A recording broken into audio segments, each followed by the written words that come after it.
Hey y'all, it's Quincy Wilder. Tapping the show again on my YouTube channel.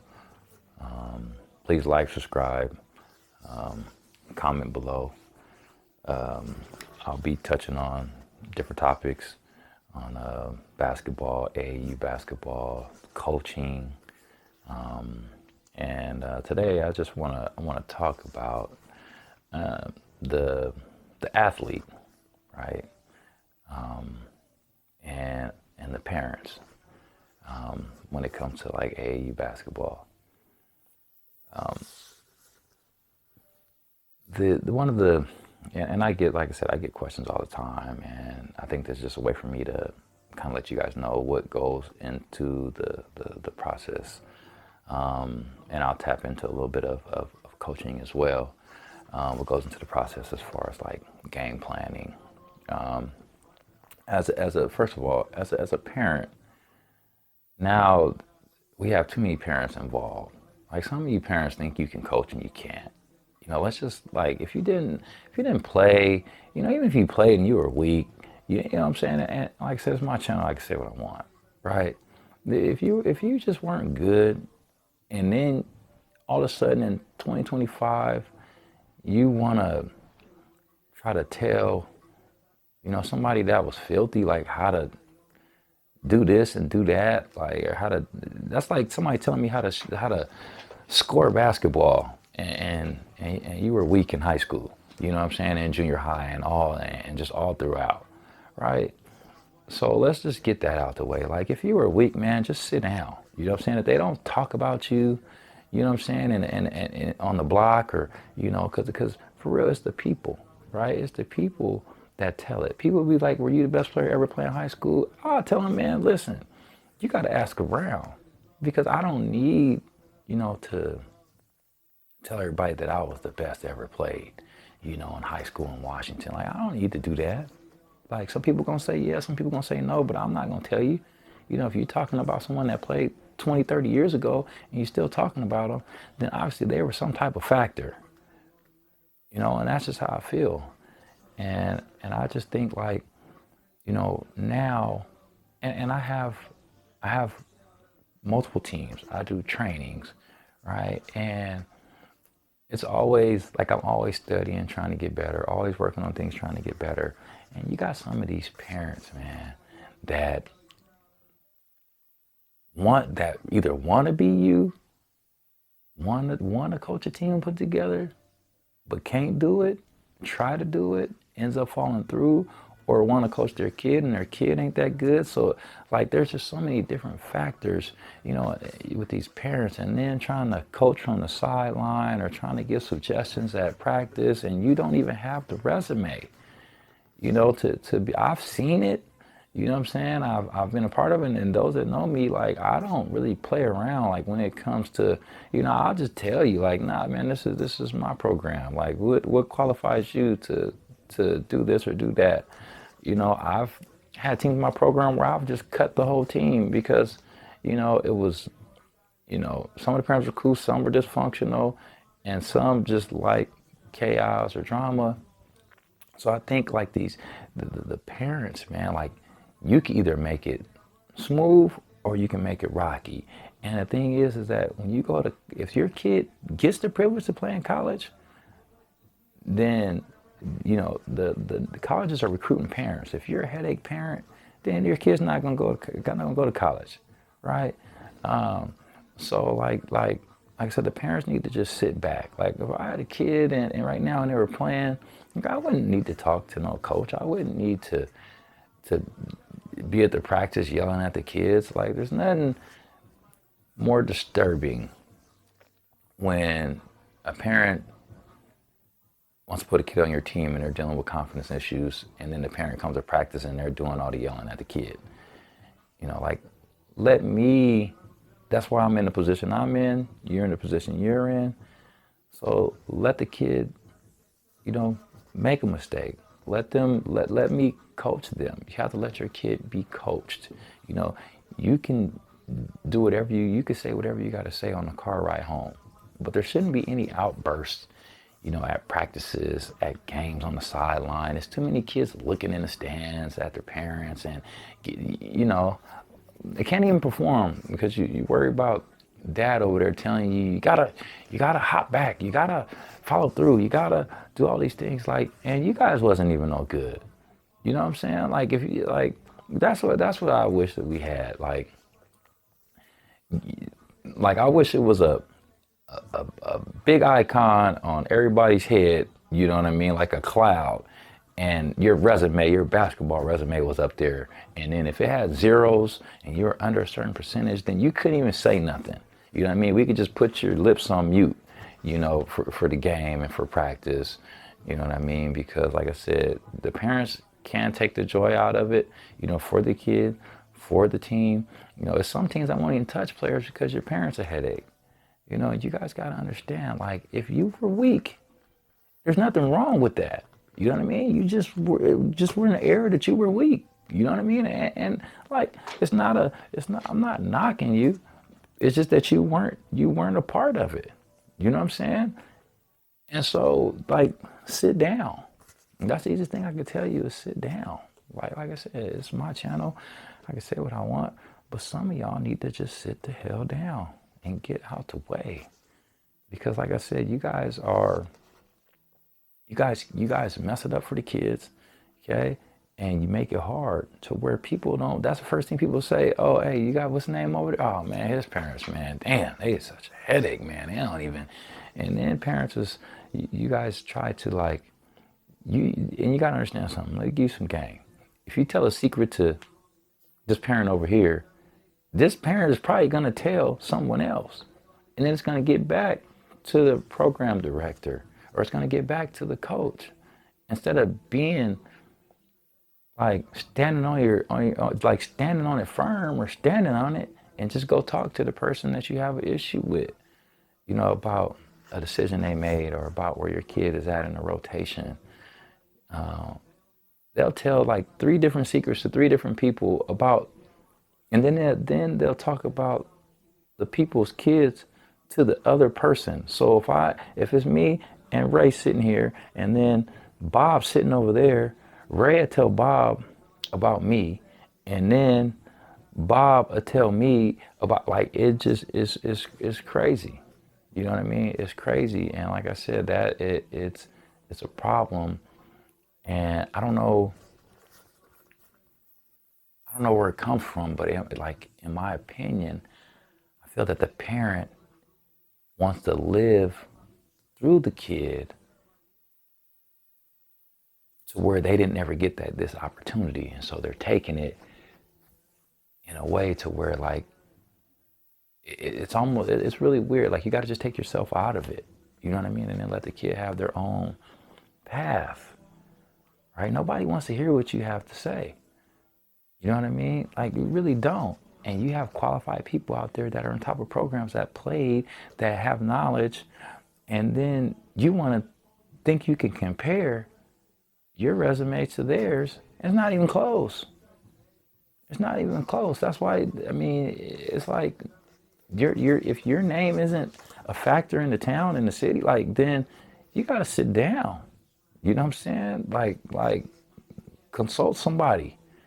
And that's just my advice. I'm not saying like all parents are like that, but over half, you're either super delusional, like I said, on where your kid is at, or where you think the program should be, or where you think this could happen. I mean, there's been plenty of times where I've watched, and I was just watching a game, and I have my programs, and after the game, I was interested on what the chatter is about, and it was a team that I didn't know, and so I just hung out close, and I was watching, and after the game, the team had lost, so I was close to the team that lost, and it was parents chatting like, oh man, they should have did this, oh man, they should have had him in, oh, he should have did this and did that and did this.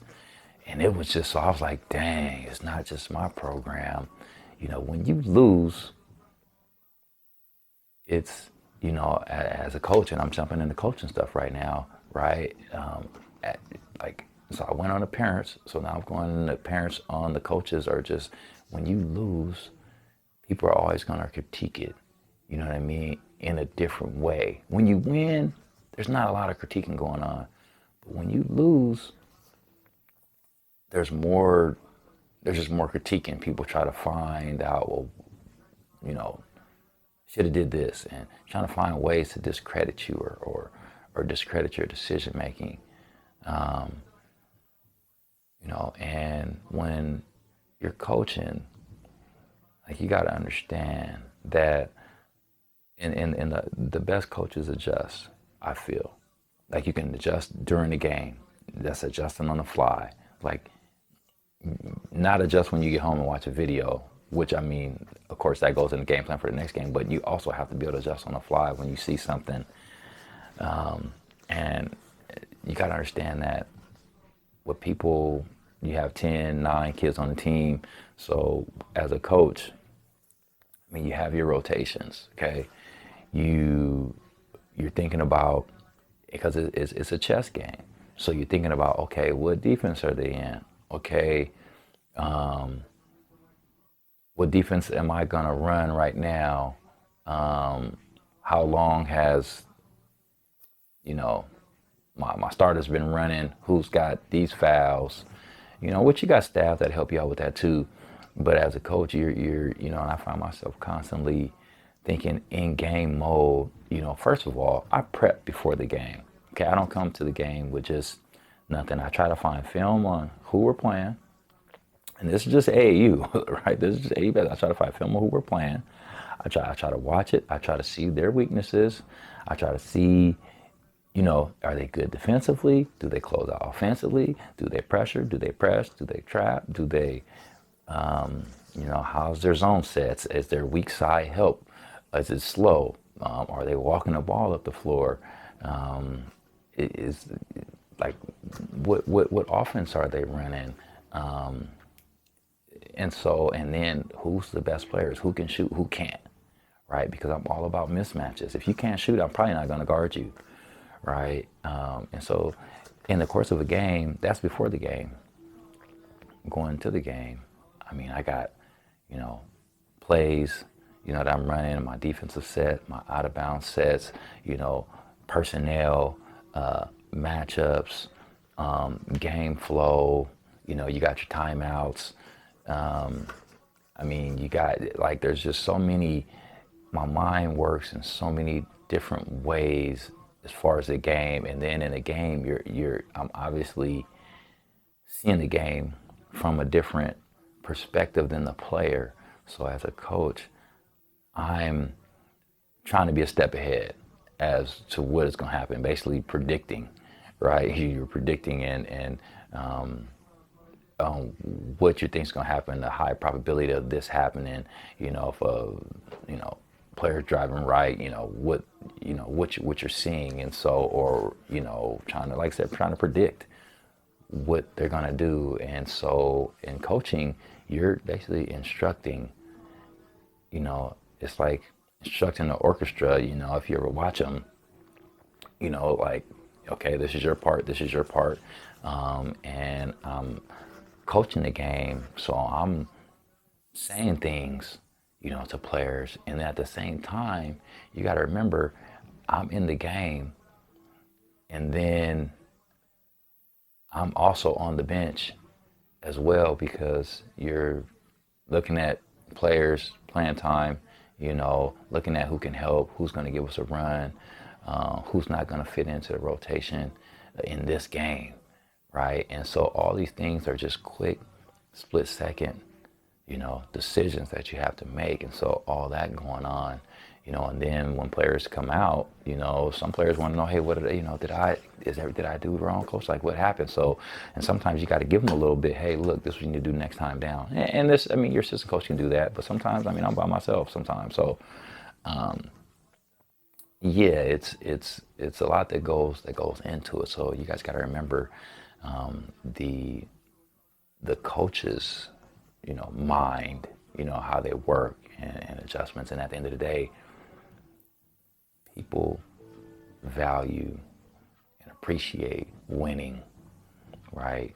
Winning isn't easy, and to win consistently isn't easy.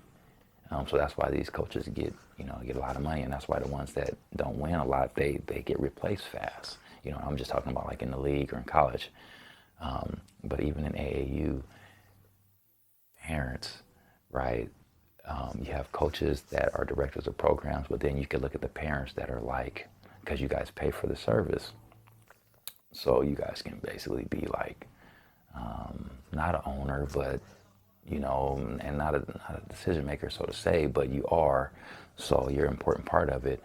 And I wouldn't say like a GM, but you're critiqued on, winning, losing, you know, and that's fine.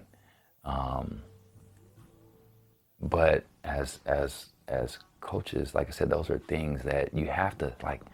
People say winning isn't everything, and at the end of the day, what are we playing for, right? You're playing to development. You're playing to win, right?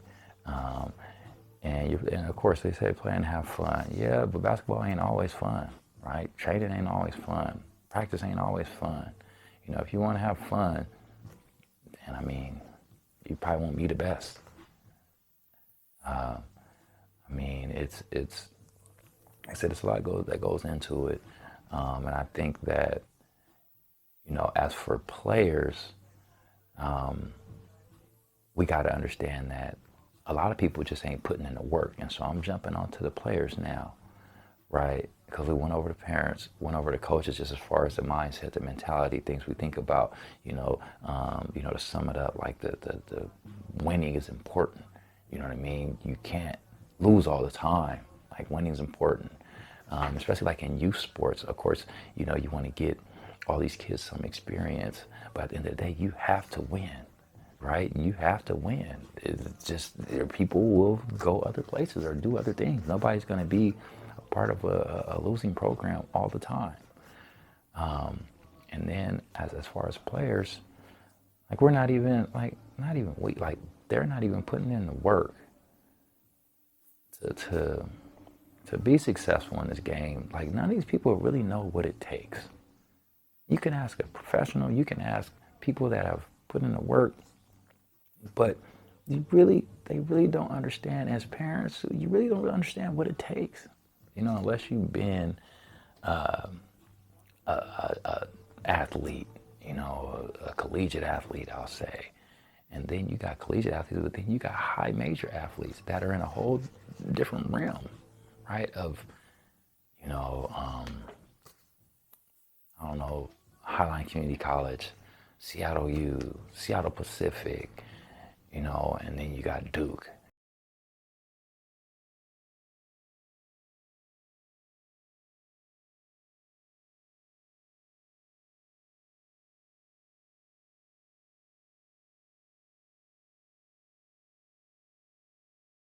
Then you got USC, then you got Florida. Like those are different atmospheres. You know what I'm saying? Like it is what it is. I'm not saying the players that at Seattle you can't play there. I'm just saying that they're different realms, right? It's a whole different process. It's a whole different setup. It's a whole different. The gear's different. The the fans, the school, the gym, the things that you get, it's like it's all different. The media is different. So, but you have to understand that these kids aren't spending enough time playing, training. The players that aren't that good are going to the gym once a day. And that's, like I said, when I say not good, it doesn't mean that I'm saying like, oh, he's saying that. No, I'm saying that there's players that aren't very good, but they're getting in the gym once a day. If you're trying, everybody wants to be special. Like these guys, these people that play and that have goals, aspirations of playing in the league, you have to do something special. You have to do something exceptional that nobody's willing to do and nobody in your class can do. Like that's got to be your mentality, especially now. You gotta go to the gym 3 times a day, at least twice, no less than twice. If you don't go to the gym twice a day, then you're basically just regular. You're just a regular person, a regular athlete. You know what I mean? Like people that have jobs and work 24/7 can go to the gym once a day. So 3 times is major. You getting in the gym 3 times a day. Twice, that's cool. Twice is yes, that's grinded. 1 time a day, every day, okay. I see that, yeah, every day, but not, oh, I'm taking Sunday off. You only going once a day, you have to go every day. You know what I mean? And I'm not saying you can't make it not going to the gym, but if you're going 3 times a week, then you ain't gonna make it. It ain't gonna happen. Not unless you 6'8" with a gang of athleticism and IQ. Like, so, like I said, the players that aren't good are going once a day. You know what I mean? And I feel like if you are at the 1 time a day, you can make it, but it's every day, no days off, and you getting your work in. You can make it. 2 times a day, it just gives you more chance. It gives you more of a chance, right? I can go 2 times a day and take Sundays off, right? Because you went once a day, that's 7. I went 2 times a day for 6 days, that's 12. I can take Sunday off. You got to think about it. And then, what are we working on? Like, what are we working on at the gym? Like, these kids and players, and that's another topic I'll touch on when I get to basketball training, but what are you working on? Like, if you need help with something like what to work on, then just like reach out. You know what I'm saying? I Q-Time Basketball, Q-Time Basketball at gmail.com, or at Q-Time basketball.com, Q-Time basketball.com. You can hit me there. The first one was my email, qtimebasketball@gmail.com. Let's work on the stuff that translates. Catching and shooting on a move, one dribble pull up. Work on your handle. Work on your layup package around the baskets, putting English on the ball, spinning it high off the glass, left hand, right hand, jump stopping, playing on balance. That's still part of the game. That's still part of the game.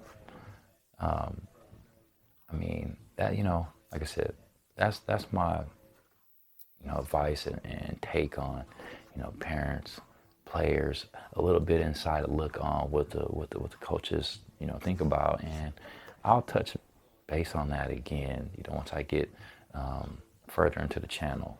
Yeah, if you like, subscribe and comment below. And like I said, man, I'll reach back out to you. Thanks for your time, and signing off.